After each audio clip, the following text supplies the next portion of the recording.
What's going on, guys and gals? Bonafide Hustler here, and today we're going to kind of talk about something that's Bonafide Hustler here, and today we're going to kind of talk about something that's totally in the news, coronavirus, and we're going to tie it into reselling a little bit. So, welcome to my channel. My name is Bonafide Hustler, and typically we don't talk about things like this, but it will kind of affect the reselling market in a certain way. So we'll talk about that today. Don't forget to subscribe to my channel. You can also follow me on Instagram at Bonafide Hustler.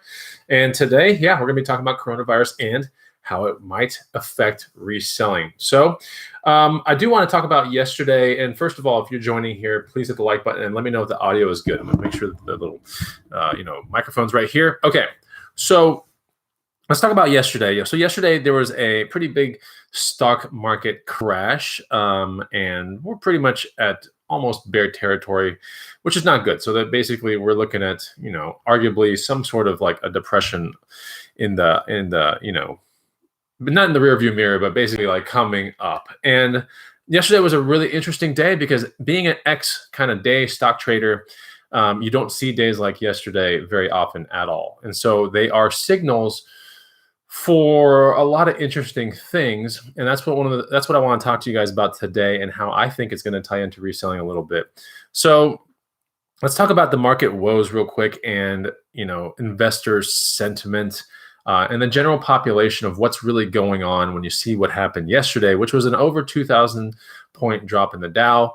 And that's just something unprecedented. It's actually never happened in history. And in fact, the majority of that 2,000 point drop occurred in the opening bell, which triggered a circuit breaker, which is kind of like a fail safe with the stock market to make sure that it doesn't keep going down and going crazy.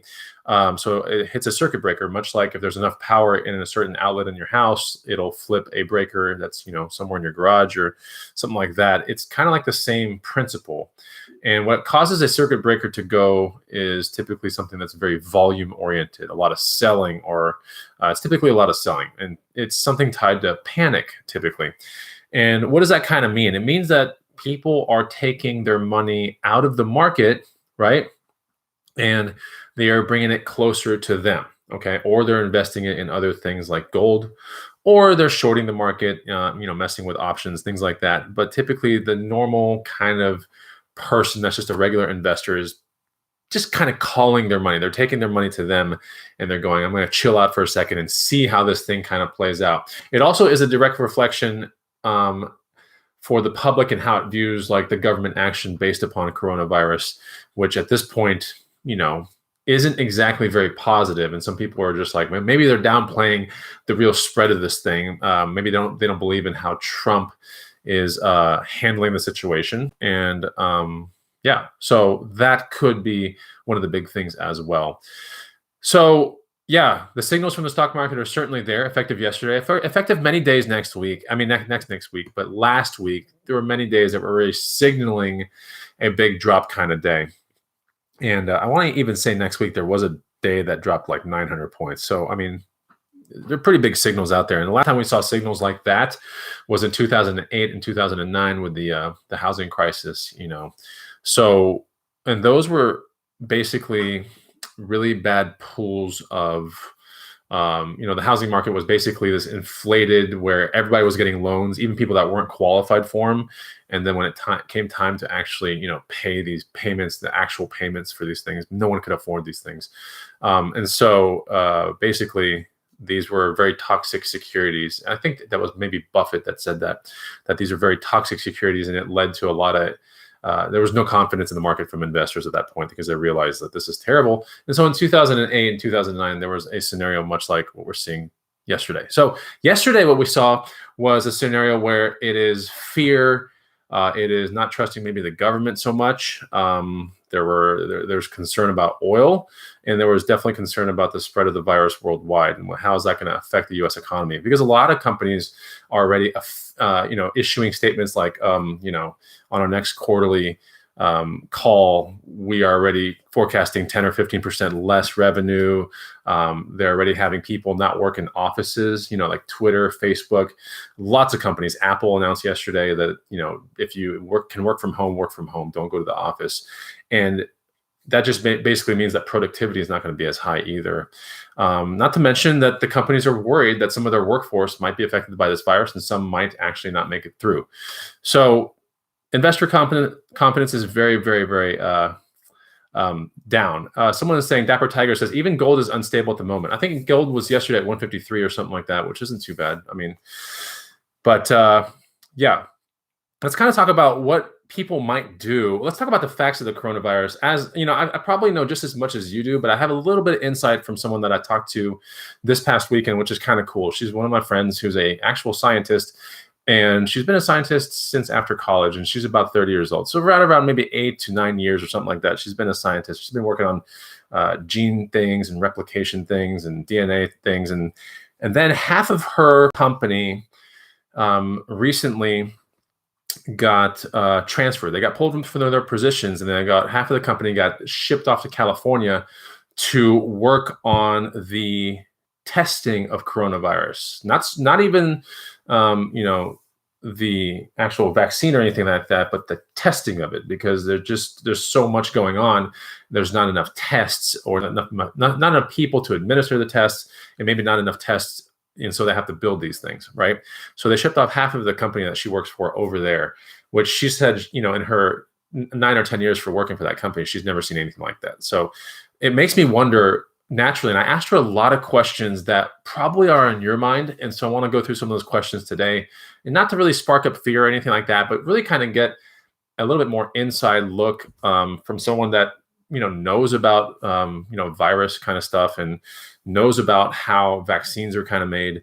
And one of my questions to her was, apparently the news is saying something like the vaccine is about a year away at best, right? And I said, how feasible is that? And she said, in her words, that vaccines typically take very long to make, extremely long. They're not a very fast thing. So she said the fact that the government's putting a pretty big rush on this means that A, it's really serious, and B, she's like, a vaccine created in about a year is very unheard of. It's very tough to do, and to do it right. So, and there's a lot of testing that has to go down. So she said it's alarming in the sense that they're putting a really big rush on this thing. So very interesting kind of thing. When I asked her about that, I also asked her, how much prep should an average person kind of do at this point for this thing? Like, it sounds kind of serious, but how much prep should an average, human being, let's say American, because I guess in other countries, the prep might be limited. For example, like Italy, yesterday quarantined the entire country. I think all flights out to all that kind of stuff was grounded. The entire country of 60 million people was like quarantined. I'm not even kidding. It's all in the news. So I said, what's reasonable within a person that lives in the USA to prep for something like this? And she said, look, what you kind of want to consider is that the thing is going to be in places where there's high amounts of people. So you're going to see things where there are gatherings or something like that. Those are going to all kind of slowly die down. And she was totally right, because even yesterday, some colleges in US are transitioning the rest of the semester to online. Very interesting if you think about it, meaning don't show up to class, that kind of stuff. UT Austin yesterday announced that if any student that is in going to class feels ill or anything like that, or is kind of sniffling nose or something like that, that they don't even need a doctor's note to skip class or not go to class. That is just almost implied, like stay home, self-quarantine yourself. It's very interesting if you think about it. So we're seeing a very unprecedented kind of activity behind this kind of thing.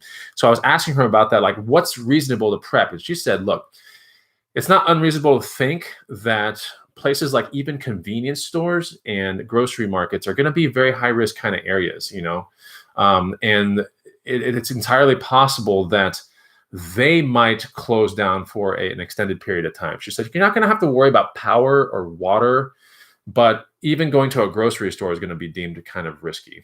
So there's no surprise that maybe even a grocery store as a chain would be like, well, we don't want to open up at a time like this. I can envision maybe in 2 or 3 months that possibly the gym that I go to would say, a statement like, we don't think it's right to remain open and potentially have people, congregate. And there's a lot of things that are being touched in a gym. So who knows? And it gets kind of alarming. I mean, thank God I have a gym here at the house, right?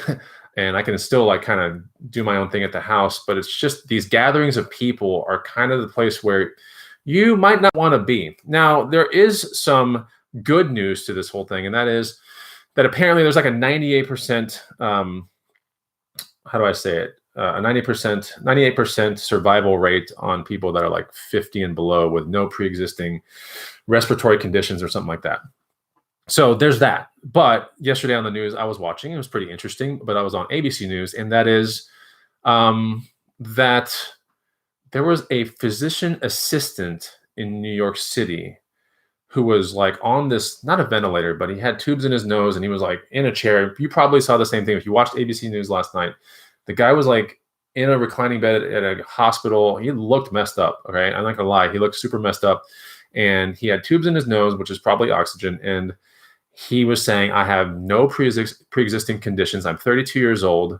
I live in New York City. I'm a physician's assistant. I don't smoke and I don't drink, and I have this thing. I contracted the coronavirus, and now one of my lungs is filled with pneumonia, I guess is what he said. And he said, I feel terrible. I know I'm going downhill. Like, it's basically what he said. It was very interesting if you think about it. Like, okay, so, you know, it's not really supposed to affect the people that have non-respiratory issues or anything like that, but here it is infecting people as well. So what we're at right now, I think, is an interesting kind of time where there's no vaccine. Hopefully that's a lie. Hopefully there's something being created faster than a year, maybe 6 months, maybe 3 months. So hopefully there's something faster. I hate to really depend on hope. Hope is a really bad thing to depend on in general. Usually when you're hoping, that's just kind of like a crapshoot at that point. So you have to prepare in certain ways. And one of the ways you have to prepare, I think, is to understand that there might be a section of time where you kind of self-quarantine yourself. Even without the virus, you kind of stay in your own tight little circle, and you really don't mix and mingle too much with people, because apparently this thing can kind of like be on a surface, an inanimate surface, for up to 9 days, right? So someone that's infected can like maybe touch or secrete things or whatever, sneeze on a surface, and it'll be there for 9 days. And that's the reason why places are, I mean, it's why people are, you know, cleaning these cruise ships for days on end. REI a couple of days ago on the email I got saying that we spend 6 to 7 hours a night cleaning our stores, you know, for this coronavirus, which you think is kind of crazy. And it's kind of crazy. And that's just the preliminary things going on. I think it's really interesting. I think it's definitely a time, not for panic, but definitely one of those times where you start to think, you know, how prepared should you be for something like this? Being a reseller and being kind of, you know, a lot of the resellers have very free kind of days, which is kind of cool, because then you can actually find yourself at some of these places where you might be able to buy, you know, beans and toilet paper and all the weird things that are gone. Like, I went to a store the other day and I managed to find toilet paper and I managed to find beans. And that's great. But that's also because maybe the fear and the panic isn't at high yet, you know, and it makes me wonder, because also a week ago when I went to Costco, there were 0 beans. And when I went to Costco yesterday, there was like very little like tuna, very little sardines in a can, tons of perishable foods, obviously, because, you know, no one really cares about that. They're trying to stock up stuff so they don't have to go anywhere and maybe just eat at home. So let me answer the question that I thought was my most interesting question to that scientist lady. And that is, how prepared should someone be for something like this, like an average you and me reseller, whatever, just an average American, you know? And she said, I would suggest about 3 weeks supply, is what she said. And she's like, that's what me and my husband are doing. And a 3 week supply is good to start building up. So 3 weeks supply of, you know, not so much water. You don't need none of that kind of stuff, because that's still going to be running. But she said, all your canned foods and all your canned meats and all your stuff like that, I mean, be prepared to really kind of stay home, you know? That leads me to my next point, which is, there is no vaccine. So you're kind of relying on your own immune system to pull you out of this thing, which is cool, because there's like a 98% survival rate for 50 and under with no pre-existing respiratory conditions, right? That's pretty good. Those are pretty good chances. I mean, I guess if you do contract it, you know, there's a high chance you'll make it, right? But also there's that small chance that there's nothing that can happen and you might die, which would really suck. Let's just face it. You know, we all want to live nice, healthy, long lives and be there for children and be there to get, you know, married one day and be there for a lot of reasons. And for something like a virus to wipe you out, I think would really suck. And maybe, you know, maybe you contracted it because you go out when you shouldn't have gone out. You didn't prep enough. And here you are now in a grocery store where there's like tons of people pushing shopping carts around and there's tons of germs everywhere and everyone's kind of like coughing, sneezing. Who knows, right? And I think if you're prepared enough, maybe you limit how many times you're in those kind of scenarios, which might give you an edge. Who knows, right? There are a lot of comments coming through real quick, and I want to make sure that everyone understands that I'm no expert on this kind of stuff, but I'm just kind of relaying some of the things that I talked to about with a friend of mine who was a scientist, and I do respect her a lot, and she's a very hard worker, and she's very much a realist as well. She lives here in Austin, Texas, and we were just all with a big group at a brewery. And, of course, the coronavirus thing came up, and I couldn't help it because I was thinking, like, damn, like, there's no reported cases here in Austin, but here I am in a brewery with like tons of people having a good time. And I'm realizing, like, without that vaccine out there, this might not be something that people are going to want to enjoy. The city of Austin yesterday also announced that any venue or any event that is going to crank out a crowd of 2,500 or more, or has the capacity of 2,500 or more, is cut until May 1st. So basically it's cut till further notice. So like the city's doing big things to make sure there's no gatherings. And I think the key is gatherings. If you take a look at it, why is Twitter, why is Facebook, why are all these companies saying don't show up to work? It's because they don't want to risk their workforce getting sick.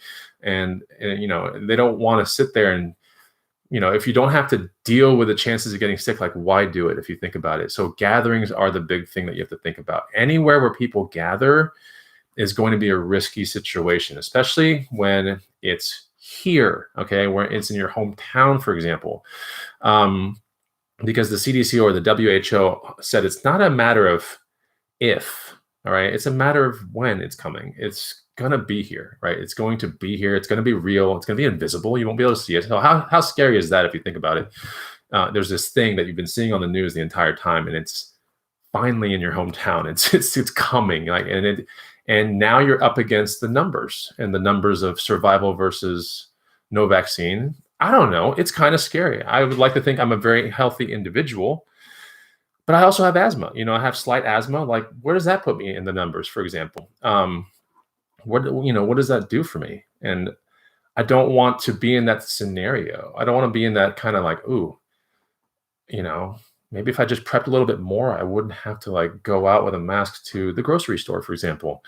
I don't think life is going to change too much. I think life will definitely change if this thing keeps going as it's supposed to go.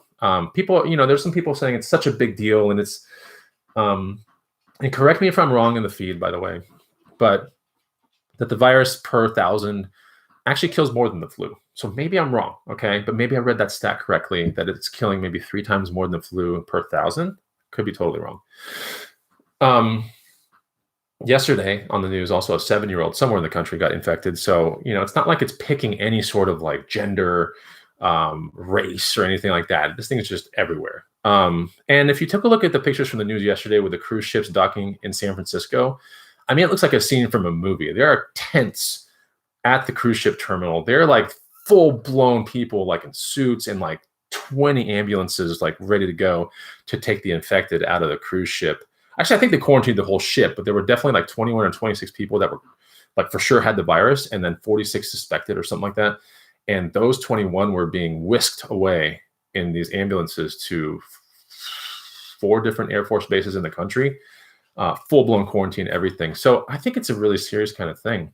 Of course, there's that, how do I say it? There's the controversy about, well, maybe it's part of a conspiracy. It's an election year. Like, I think what we can deal with and what we can accept is the fact that is right now in the reality of the matter.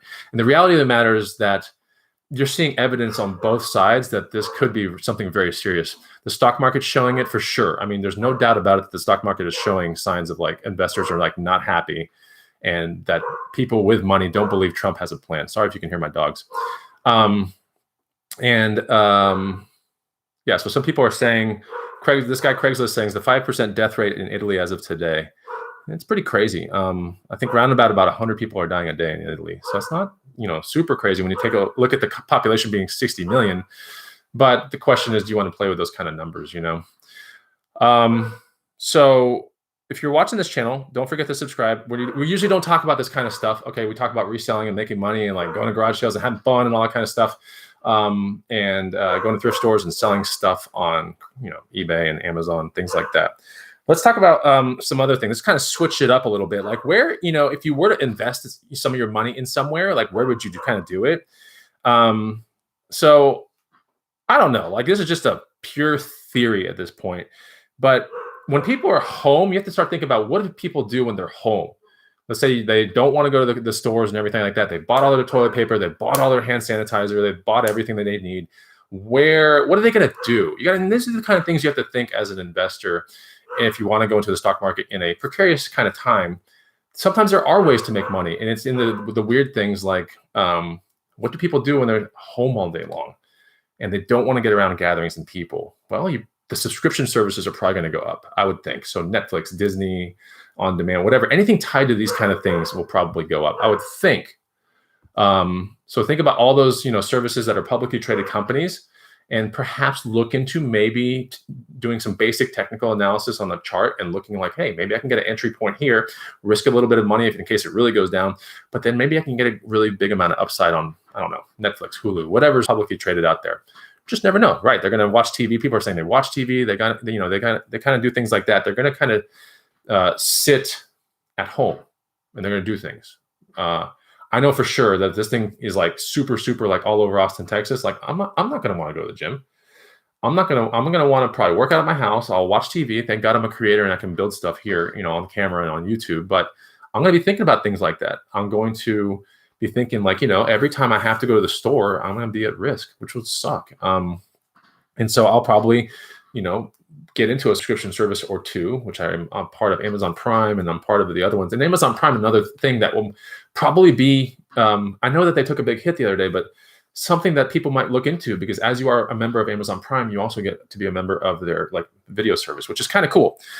And it's actually really good. So subscription services, maybe look into investing something like that. Let's talk about general, I think we talked about general prep and what you can do. I'm going to go into the feed real quick and kind of talk about what people are talking about. I'm going to see if I can think about other things that scientists and I talked about. I just remember that she was extremely alarmed by the situation, that she definitely divulged with me that her company was like taking everyone out of like all the things that they're working on. And 50% of them were being shipped off to California to work on just testing, which was very interesting. And she's like, it's just crazy if you think about it. And on a standpoint of like a true flu vaccine, she said, true flu vaccines that work, that are real good, they take in this vicinity of like 6 to 10 years to make correctly. So when a vaccine is created in a year, she's like, that is a really big deal. She said that is a very serious matter. That's something she's never seen before. And she's super, super smart. So, she makes sure, she's so smart to the point where she makes sure to dumb down what she does to us and people around and all our friends. Cause I mean, what she takes care of like every day, it's so crazy. It's like sequencing and DNA this and like, it's crazy stuff. And I don't understand half it. So she has to dumb it down for us, but she's super smart. But she did say that she had already, her and her husband already have a 3-week supply of things.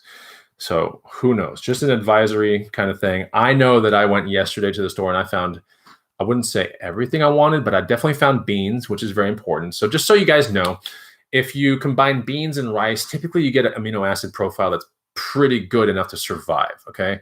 So if you're thinking like, wow, like what can I have to survive and what's actually kind of healthy to where I don't have to go to the store and stuff, you can just go and buy, make sure you have water, of course. Yeah. But that's not going to be a big deal. I did see in everyone's cart yesterday in Costco, everybody's cart in Costco. All right. I looked randomly. I'm a very observational person. Everyone had water, everybody. No one had toilet paper because Costco was out of toilet paper. I noticed that the tuna section, the sardine section, and the pink salmon, canned wild pink salmon section was super freaking low with zero inventory above on the shelves where they take the forklift and they bring the next pallet down. There was no inventory above all that. So, very interesting. Obviously there were no baby butt wipes. There were no hand sanitizer, anythings. None of that was there. None of it. When I went to HEB, which is a grocery store here in Austin, Texas, zero anything hand sanitizer-ish. Lots of supply of just spray on surface cleaners that kill things like coronavirus. So, and that's not another thing that people wonder. If you can kill coronavirus on a surface with a cleaner, then what are the people in China kind of spraying on their people? You ever seen those things where the people are coming out of an airplane or a bus and there's these people with the suits like just spraying them down with something? What are they spraying them down with? Like no one can actually figure out what that is. But you don't want to spray any of these harsh chemicals on your skin, but on a surface, it's okay. So very interesting kind of stuff. Yeah. So let's talk about what people are saying right here. Oh, Rumba the Rumor says, do books have coronavirus? So the CDC and the WHO and all that kind of stuff, they put out statements saying that the coronavirus won't be it's very kind of contradictory, because I've read also that the coronavirus can be on an inanimate surface, just like a laptop or a table. Assuming someone sneezed or coughed or something like that, it can live on that surface for up to 9 days, 6 to 9 days. That's what I've heard. Preliminary symptoms, if you have it, will show within 3 to 5. And the symptoms, I looked them up yesterday. There's like 3 basic symptoms of this virus. I guess I could look it up, but someone just look it up real quick. It's really easy to look it up, and put it in the feed, please, because I want to see it again. I looked it up last night at like 11 o'clock because my wife was like, I got a sore throat. She's like, you're going to hate me. I'm like, oh, you have a sore throat? That's not good. And I was like, I got away from her on the couch kind of thing. But I was like, let me look at the symptoms real quick. So I looked, and there are 3 distinct symptoms for this thing. And if you possess any of these 3 symptoms, you need to like super self-quarantine yourself, like away from your family and everything. It might be too late, but you got to do the responsible kind of thing. So someone looked that up and put it in here, like listed out real good. 1, 2, 3. There's 3 things. There are 3 things. Okay. I would love to be, if you'd asked me these kind of questions about coronavirus and stuff 2 weeks ago, 3 weeks ago, I think I would have been like a lot of other people, which is like, oh, this is just hype. This is blah, blah, blah. This is not important. But then I look at the evidence and I look at the reality, and the reality is all these things with gatherings are being like canceled. South by Southwest is a $350 million revenue stream for our town. All right. There are people that depend on this thing to come through town. It's a 3-week music, film, and arts festival or something like that. Music, film, interactive festival. It's the biggest thing around the world. Like everyone from around the world comes here. No surprise why they canceled it, by the way, because we don't want people on airplanes like from all over the world bringing coronavirus here. So they canceled it. Thank God they did, because that was a big deal in our town. The fact that this thing's only 2 weeks away and they hadn't canceled it, and people were getting really worried about it because we don't have any cases here in Austin, Texas as of right now. And it's scary to think that we could go from like nothing to like thousands of cases in a matter of just like one day when the airport's filled with people. So, it doesn't mean that people aren't going to come. It just means they're not going to come for that festival. People might still look at Austin and be like, well, we got the tickets here, and hit in a supply of something. Typically the price gets much lower. It's when there's very little supply that the price gets higher. So these hotels are running, from one day they were at like 99% to 100% occupancy. The key hotels in town went down to 35 in one day, 35%. So that means those other rooms have to be filled, and they're probably going to be asking prices and stuff like that, which still means people from all over the world will probably come to Austin, Texas, and look at it as a vacation week, for example. And there's nothing that will stop them unless there's some sort of like flight, ban from their country to ours. I know right now that Delta and some other airline today announced that they're slashing their rates to incite domestic and foreign travel. It's a really serious kind of thing. So my point is, I would love to be the kind of person that was, I don't know, 2 weeks ago, I was a different kind of person. Now I'm kind of like, ooh, like the reality has changed. It really has. And 2 weeks ago, there was a bunch of people on Facebook like, don't panic. It's stupid. Da, da, da. It's not like any worse than the flu, and the flu has killed more people. Well, first of all, this thing hasn't even run its entire course. So the flu, typically we can get a yearly kind of average of what's going on. This thing is really like just begun like a month ago. So it makes me wonder, you can't compare apples to apples if you don't have apples. Does that make sense? So you need a year of coronavirus to see, is it any more deadlier than the flu really was? But I know I saw the stat that it was somewhere around 5. It was 3 times as deadly per 1,000 or something like that. So maybe I am wrong. Yes. So let's talk about some other things. I see some really good friends in the feed. What's up, Aaron Kluge in the feed?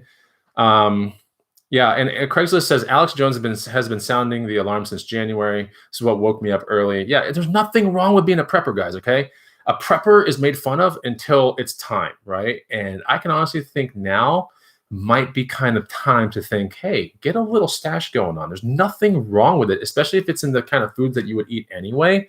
Like, what difference does it make if you have a 5-month stash of canned whatever that you're going to eat, in the next 5 months, but you just want to survive the next 4 weeks with it, for example, or something like that. Like, what's the difference? Like, yeah, you have to shell out maybe, 5 or 10 times as much money to get this thing, but you'll have peace of mind. I mean, especially if you have a family and stuff. So what are the main things that you need to buy?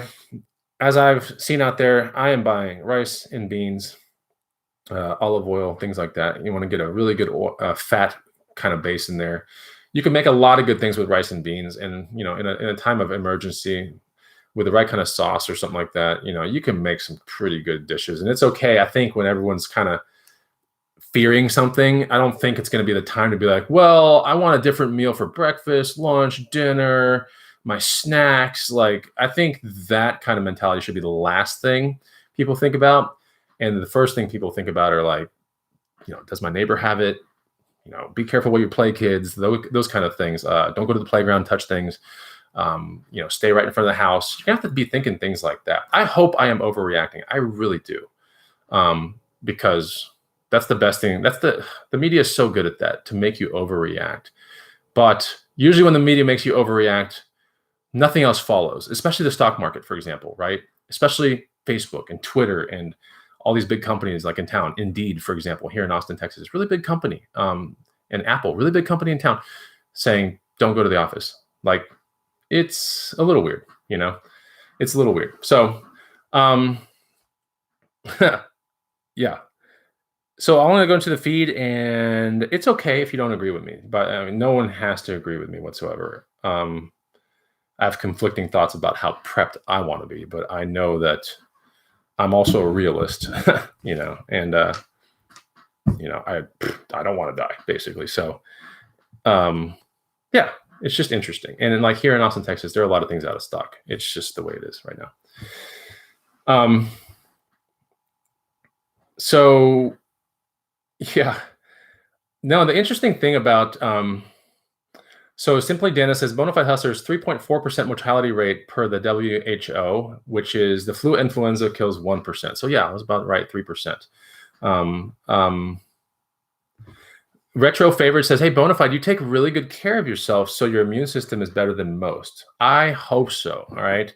But at the same time, I also have slight asthma. Like, it never really kicks up ever, but I have it. It's a respiratory disease. And I think a lot of people out there have asthma, exercise-induced asthma. I mean, they have it. They have other ailments too. The question is, if you don't have to really go to the gym or go to the grocery store or go to places where people are going to be, like, do you really have to? Especially when this thing is really close to you and it's in your hometown. Like, I don't know. The question becomes, at that point, you might be looking for latex gloves and the freaking mask things, even though they said it doesn't matter. But, I don't know. It's tough. The fact that I couldn't find any hand sanitizer anywhere yesterday was like, oh man, that sucks. And I have soap galore, and that's cool. Wash your hands, and all that kind of stuff. But bringing soap in a car before you go into a grocery store, like, I kind of want a hand sanitizer. I do. It's hard to find, really hard, super hard. Someone says stock up on inhalers, man. Yeah, I do have a good stock of inhalers. Thank God, that's good. What's going to happen to reselling? All right, so let's talk about reselling and everything like that. So I kind of prepped you guys for like, all the other stuff, but in a reselling sense, we were talking about how to make money, basically. And so you can kind of maybe consider buying stocks that are tied to home streaming services, because if, a lot of people are at home, then you got to kill some time, and there's gonna be a lot of like home watching TV and everything. So that kind of stuff. Perhaps people are going to bump up their internet speeds, right? That's possible. So I don't know, look into companies that provide internet services. And, when people are at home and they got all these things streaming and all these devices trying to go for that bandwidth, perhaps people are going to increase their bandwidth, right? Which is more business for a company that provides that kind of stuff. How's it going to provide? I think people home are going to be ordering more things from Amazon Prime. I know for sure I will. As long as toilet paper doesn't do the same thing as hand sanitizer has done, where prices are getting super gouged or anything like that, I might be ordering toilet paper from Amazon, for example. I will be ordering as many things as I can off Amazon. Like if I don't have to go to the store, like I'll probably be ordering a lot. So subscription services like Amazon for sure. What does that do for people that actually just want cool things and they want to, still shop? Because it's like an innate human behavior. It's just shop and like buy cool things because you can't go to the mall anymore. You can't go to stores, but you still want to shop and like spruce things up. It might allow people to be in their house for a little bit longer than normal. And they go, hey, like we can kind of, buy something for that wall and this thing. They get online, they start getting bored and they start spending money, perhaps that'll happen.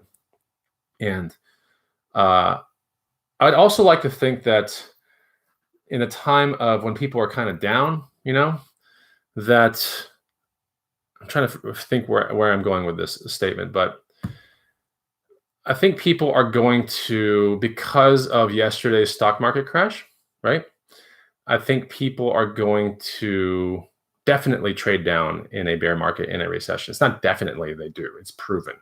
What does that mean? That means that people that are, used to buying Cole Haan shoes and Levi's jeans or something like that, and they buy things like a Michael Kors purse, they still want to feel good about themselves, but they don't have enough money, or they're guarding their money because it's kind of an unsure time.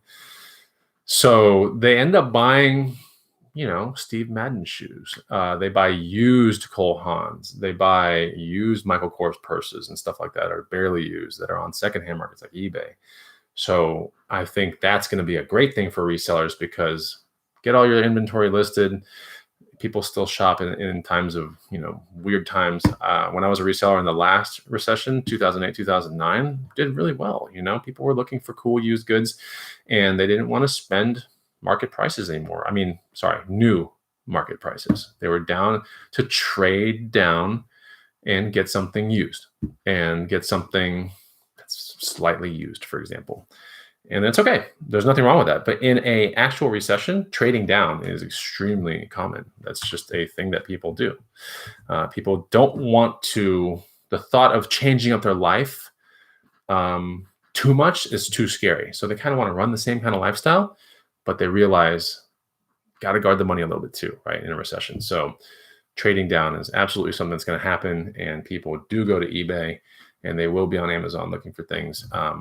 I don't know if it's going to be enough to really pick up the businesses and do right. But like if you have good items and stuff like that, I think you'll be fine on eBay. I really do.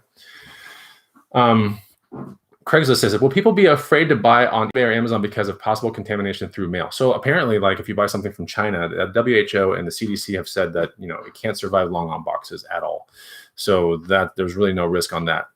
I don't know what to believe at that point, but that's what they said. Because that's definitely one of the first 10 questions that if you go on the site and you want to learn about coronavirus, like it's in the top 10 questions. Like what happens if you order something from China? And China is one of the biggest suppliers for things in America. So, that's a legit question. But it says it can't survive on box surfaces and things like that. But then I've also heard that it can last 6 to 9 days on a normal surface, like table, laptop, door handle, things like that. Adol says, if your mail carrier is sick, then you can get sick. That's entirely possible. Yeah. All right. So I think people are going to, that's entirely possible that people are going to look at secondhand markets also and go, well, I don't know if the person had coronavirus that sold me this used item. Maybe that's going to be one of those things that people think about, because we've never been in a kind of recession-ish type of frame of mind, coupled with a fear-based virus kind of thing ever in history. I don't think we ever have. So it's something to consider. I realize that at this point that this show has gone so many different ways and so many different like tangents, but I kind of wanted to, get this little post-it note, and I wanted to talk about market woes, some facts, and some general prep. I think I did a decent job of, covering that kind of stuff. I don't really want to scare you guys or anything like that, but I do want to maybe make you guys aware of maybe something that I know in talking to the person that I was talking to, and what I am doing on my side, how I'm handling maybe my reselling business. It seems like it's doing okay. It's not like I'm not getting crazy sales up, and I'm not getting a crazy amount of sales down. So that's cool. And I wanted to share with you guys some of the facts that I kind of know about. I'm pretty sure the same kind of facts you know about, but then again, you never know. Thought it was just nice to share. It's always nice to share. And then since I do kind of work for myself, I get to go places and get there before 5 o'clock when everyone gets off work and tries to like run the whole supply down. So I got to see yesterday, uh, two groceries, I mean, Costco and a grocery store, the effects of this fear at around 1 o'clock during the day, which my guess is like maybe people that are still working have sent their significant others out to go get stuff. Because when I looked at the carts and stuff like that, it wasn't exactly two people, it wasn't a couple. It was usually like a wife and a kids, or it was like maybe a husband. I have no idea. Like it just was always like one person to a cart usually. And in those carts were all kinds of interesting kind of things. It was a lot of dried fruits, tuna, sardines, beans, water, things like that.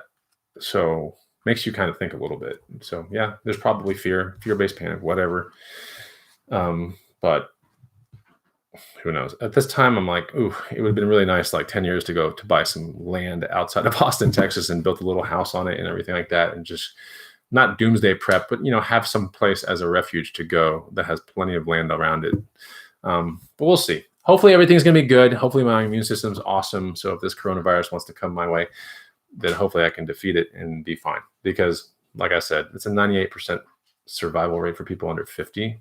It's really hitting people that are much older, that have respiratory issues and things like that. So hopefully there's nothing really to worry about, but you never know. Like I said, everyone makes fun of a doomsday prepper until it's actually like time and it's doomsday. And it's like, oh man, that person becomes the smartest person in the room real quick. Wolfman Jack says, I started with tuna, ramen, and sardines. So I started with tuna, sardines, tons of beans. I have tons of rice now. And I have a lot of olive oil. So, I would definitely think I got the 3 weeks down for sure. But if I have to go to the grocery store every 3 weeks and there's no resolution 3 weeks from now, for example, because I'm not going to really eat on the stock that I have, I'm going to actually progressively through the week, try to find more and more. Because if I don't have to go every 3 weeks, for example, maybe I have to go every 5 or 6. I think that's a lot of time to get a grasp of the severity of the situation, maybe 6 weeks from now. It's a lot of time also for maybe some other weird super fast vaccine to be made. I don't know. But it's one of those things that it gives me more time. If I don't have to go every 3 weeks to the grocery store, maybe every month, it's 12 times a year. If the vaccine comes a year from now, that means I can go somewhere for 12 times. Like, I'm still going to go out and like mountain bike and have fun. It's just that if I see someone running around with a face mask and they're coughing everywhere, like I am going to be so mad if they get close to me. I'm not going to go to the coffee shops in the morning like I used to. I'm going to be extremely careful with like my hand and like touching face, ear, eyes, mouth, all that. Get super careful with that kind of stuff, because that's typically how it gets into you is, through your own, just because human beings, they are always like scratching their eyes and like touching their mouth. And, when you're bored, maybe you kind of like bite your finger and stuff like that. I am already hyper vigilant when I open a door, like I'm using my shirt. All right. I'm doing things like that. Yeah. Yesterday in Costco, I wanted to touch my eye, and I actually put my finger like underneath my shirt, and I was like touching my eye because I was like, I'm taking no chances. Like, I don't want to. I'm around shopping carts and a lot of people, and I'm just taking like no chances. I don't want to get this thing. Oh, and here's why I really don't want to get this thing. I had the flu like 4 weeks ago, maybe 5 weeks ago. All right. And I didn't get a flu shot. Biggest mistake of my life. It was awful. And I am a very healthy individual. Like someone said, super healthy individual. And it floored me good for like 2 days, like really good, to where I didn't want to get up from the couch. I was like, oh man, it was the weirdest feeling ever. And I was like, man, the flu is powerful. Like if my immune system wasn't where it was, like imagine if it was compromised. Like, dude, I get why people die from these things, because I'm a healthy individual. I work out all the time. I do cardio all the time. I stay relatively stress-free. I eat very healthy for the most part. And this thing knocked me to the ground. And also another guy in the gym, we were talking about it, and this was right about 4 or 5 weeks ago when a lot of people were getting it.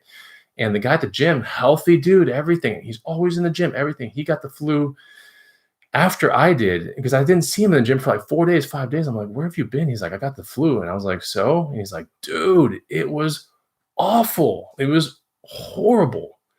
And yeah, I didn't get a flu shot. And I really regret it. More than anything, I regret getting that not getting a flu shot. And they're free at CVS and like Costco through your insurance or whatever. Even without an insurance, like what, $25?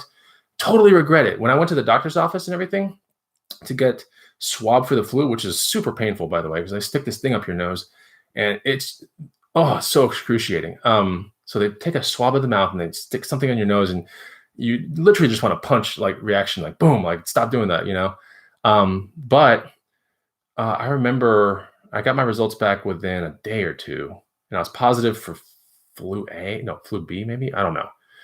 So 100% positive for flu B, but not flu A, and then negative for strep.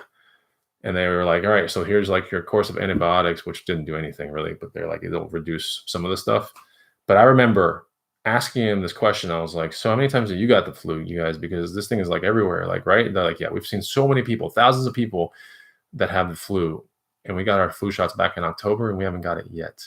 I'm like, damn, that is a smart thing to get. And there is no, that's another question that you guys might ask, that is on the CDC website and everything. But, if you have a flu vaccine, does it help you with COVID-19 or, coronavirus? And it doesn't. So it has nothing to do with it. Yeah, it was awful. I couldn't believe it, how bad it was. And it was funny because it came a week after my workout partner and I were talking about how we never get sick. And then I got it a week later and he started laughing at me and everything. I was like, dude, you're going to get it. And he goes, I never get sick. And then a week later, he got sick. So, yeah, it was crazy. It was really crazy. Yeah, Greener Pasture says, flu shot does not guarantee that you won't get the flu. The flu shot this year was not matched up with the flu virus that was going around. I mean, it had to have been. Those doctors that helped me out, there was there was like that and an assistant next to it. And they were like, yeah, we both got ours in October, and we've been around like everybody. It's a very popular place in Austin, Texas, called Austin Regional Clinic. I mean, it's a very popular part of town. So like the lobbies were just crowded with people, and I felt terrible. It was hard for me to even go there. I was so messed up. And like, yeah, I just remember they were like, yeah, we haven't got it, and we're fine. I was like, oh my God, I am never not, I'm never going to say no to a flu vaccine every year, and I'm never going to do it again. That was so stupid. So good to see you guys. Oh, Alex Ochoa, are you going to the gym? I'm going to the gym until the statement comes out that the gym is starting to take precautionary measures and stuff like that, which I imagine wouldn't be too far from now. Yeah, so I would imagine. Remember, it's all about places of gathering. That's where you kind of don't want to be.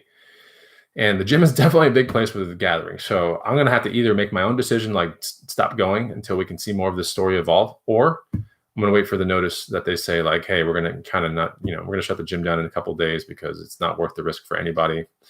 It's entirely a possibility. So there doesn't seem to be any doesn't seem to be any kind of resolution to this yet at all. It seems like the reality is people are trying to get as much quarantine down as possible to get this thing like as isolated as possible from the general public. But the problem is it's not going to happen. It's like starting to spread. So I don't know. Here's a good question. Gerardo Casas, are you thrifting? I'll probably thrift this week and I'll go to garage sales. I'm going to be hyper careful.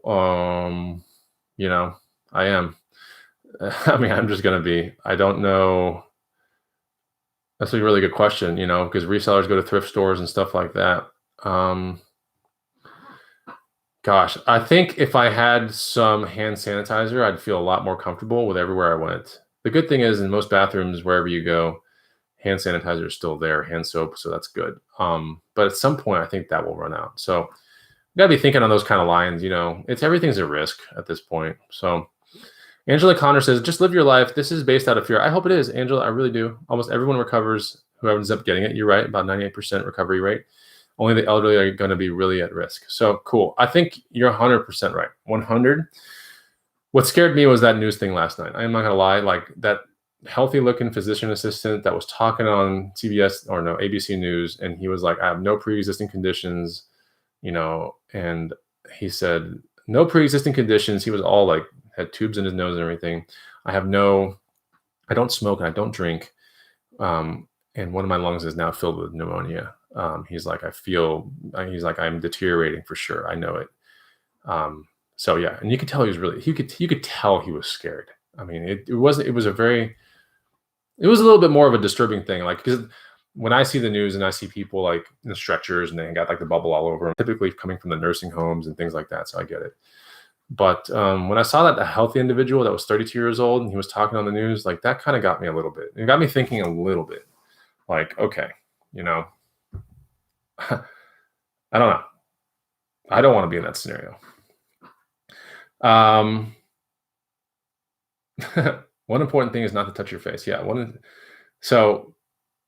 Anyway, so that's pretty much that. Like I said, I don't want you guys to like get all freaked out or anything like that. I want you guys to take, if you need to, go back to this and listen to it, maybe let your friends listen to it, please do. Please, whatever you do, don't sit there and just downvote the whole video because, you don't agree with what I'm saying. All I'm trying to do is just share some things with you, share some things as an ex-stock trader. When I saw what happened yesterday in the market, what I've been seeing happen last week. I mean, it's clear that people are not kind of trusting the process that is going on right now in the USA, and they're taking their money away from the market. People are not confident with the answers that we have so far. And, for a day trader or a stock trader, this is the most amazing time in the world. Okay. Like it might sound crazy, but you know how us resellers see people that are like hoarding hand sanitizer and they're selling it on eBay for like way more, which they don't allow. But like there are other avenues, like local markets are selling hand sanitizer. Local Facebook, like people are trying to price gouge on that kind of stuff. And I don't know. I don't think I could do that morally. But there's a supercharged version of that. All right. It's called shorting the market. It's called, putting all your money in gold. It's about investing in fear. And for a stock trader or a day trader, it's everything you've ever waited for. And it happens usually once every 10 to 15 years is a situation like this.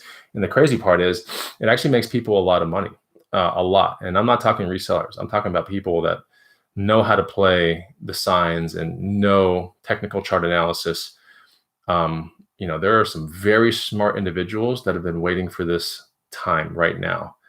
And they are making a lot of money. They're making essentially, their retirement at this point based upon this fear. So there are ways to make big money playing the market. And it sucks to hear that, that you have to have an event such as this, but that's the reality of stock trading, is that you make the most money in situations in times like this, if you know how to play it right. So, anyway, So like I said, I'm trying to bring some insight and some humor to a serious situation. I think it's serious. I don't know. I might change in 3 weeks when more news comes out, or I talk to my friends more about it, and I kind of see generally how the public is reacting. But I don't think it's going to hurt to be somewhat prepared. And so after talking to my scientist friends, 3 weeks of prep, something like that, get yourself your little canned goods and your beans and all that kind of stuff. Costco yesterday still had like nitrile and latex gloves, so that's kind of cool.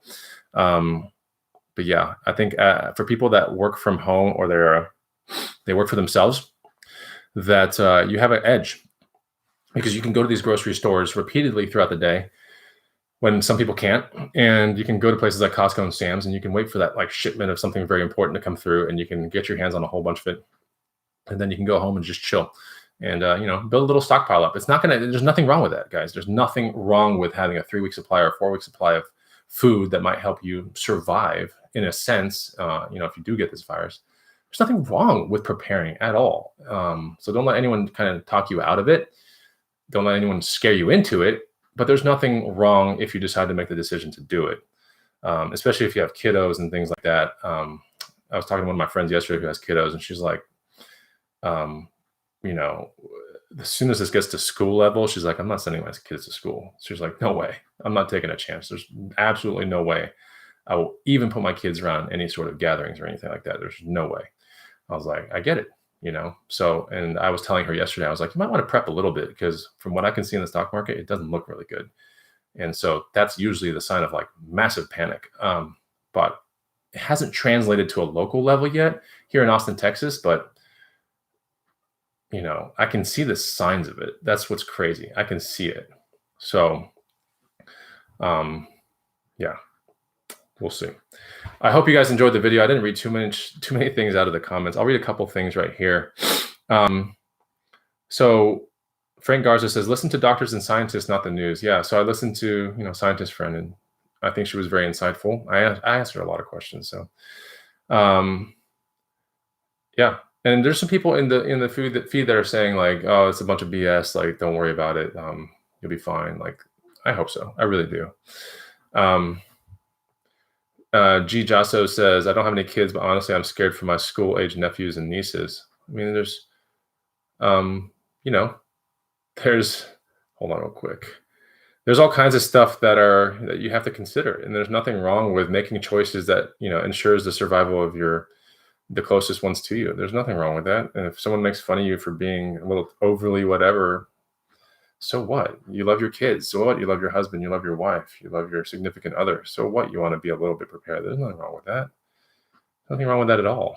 And if you don't want to do anything, there's also nothing wrong with that too. But don't be the person that starts hitting up your neighbors for supplies when you were the person that was too good to do that kind of stuff, Although if I have enough to go around, and I mean, I obviously would share because I'm just that kind of person, but I think it's kind of funny because people think about things like, well, what if it becomes like those movies that you see where everything's like super crazy and everyone's kind of walking to the grocery store because the gas stores, the gas is like not there anymore. And it enters people's minds, and it's kind of funny, right, that we could ever get to that. But just remember, the biggest fear, not so much is the virus and not so much is the stock market.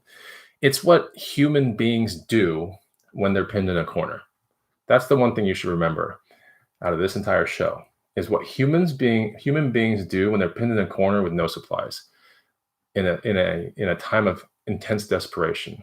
So that's also labeled as civil unrest, but that is the greatest fear always to the government and to everything, is civil unrest. Because civil unrest means there's nothing that can kind of like qualm it. It's something that can spread easily as much as the virus, and it's equally as terrifying. That's the most terrifying scenario. So the government is going to do everything possible to make sure that doesn't go down, right? But that is the number one threat in this country. Will always be in this country, will be civil unrest. Always. So don't forget, it's not the virus, all right? And it's not all this other stuff. What people are truly worried about is, being pinned in a corner without supplies and in a desperate kind of time of need when they got to like make their kids survive and stuff like that. That's the true fear. Yeah. So, it's okay. And human beings they become very primal and they revert to very animal type, instincts when you get pinned in a corner, and it's not fun. And everyone's got it within them too. You might think you're the most, put together individual, but when you are put into a corner, it's life or death for you and your family. Things will happen. People are going to go crazy. Exactly. Martial law, then be worried. So civil unrest, always number one fear, every single time. So, all right, that's pretty much it, guys. I hope you, enjoyed the thing. Get as prepped as you want. Sorry if I scared you. That wasn't what I wanted to do. If you have any other comments and stuff like that, please put it in there. And please put some insightful things, whatever, and like I said, don't hate me for just not trying to spread any mess or anything like that. Just trying to help you guys out and maybe see it as a, what can we do as resellers to make some money on this kind of stuff? And, like morally good money, not like hoarding hand sanitizers and face masks and stuff like that. I wouldn't feel personally good about myself if I did that, but some people are doing it. I don't know how you guys live life like that. It's crazy, but I just had like an open discussion and I want to share with you guys. I feel like I've shared a lot of things with you guys over the times that I've made videos, and I really see all of you guys out there as like my friends, and you guys have helped me out many times in my life for things and whatever, and bolos and things. So I feel like sometimes if I can give back in some way, or maybe share what I am doing, that it's just a nice kind of thing to have a back and forth kind of deal. So if you could hit the like button, that would be greatly appreciated. I originally thought that this show was going to go 30 minutes long, but now it's gone an hour.